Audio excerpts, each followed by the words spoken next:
যে সমস্ত প্রশ্ন গদি মিডিয়া তোলে না সেই সমস্ত প্রশ্ন কিন্তু আজকাল প্রচুর ইউটিউবারই তুলে থাকে আর কি। সাংবাদিকতার জায়গা তো আর কোথাও নেই, ইউটিউবেই রয়েছে শুধু আর কি। তাদের মধ্যে বেশ পপুলার কিছু চ্যানেল হচ্ছে মহক মঙ্গল, বা সত্যা আছে যে বিং অনেস্ট চ্যানেলটা করে, পৌরুষ শর্মা আছে। এদের চ্যানেলে পরপর ANI, যেটা হচ্ছে ভারতের সবথেকে বড় সংবাদ সংস্থা, কপিরাইট স্ট্রাইক দিচ্ছে।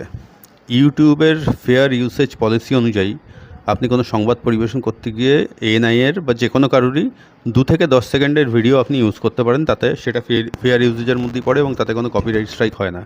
কিন্তু ANI হঠাৎ করে লাস্ট দিন 10 ধরে একের পর এক চ্যানেলে স্ট্রাইক মারছে এবং পেনাল্টি হিসাবে চাইছে হচ্ছে মোটামুটি 25 থেকে 50 লাখ টাকা, নাহলে চ্যানেল বন্ধ করে দেওয়ার হুমকি চলছে। ইউটিউবের ক্ষেত্রে আপনারা হয়তো অনেকেই জানেন না যে 3টে কপিরাইট স্ট্রাইক আসলে ইউটিউবের চ্যানেল পুরোপুরি বন্ধ হয়ে যায়। তো এইটা হচ্ছে ব্যাপার। এর আগে রবিশ কুমারের যে মেন চ্যানেল আছে সেই চ্যানেলে উনি বলেছিলেন যে চেষ্টা করা হচ্ছে আমার চ্যানেলটা বন্ধ করে দেওয়ার জন্যে, কারণ সরকার বিরোধী কথা বলি, দেশ বিরোধী কথা নয়, কিন্তু সরকার বিরোধী আর দেশ বিরোধীর তফাৎটা নিশ্চয়ই বোঝেন।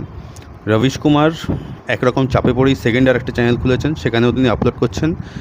আকাশ ব্যানার্জি তার দেশভাগ চ্যানেলে অলরেডি এই কথা বলেছেন। এইটা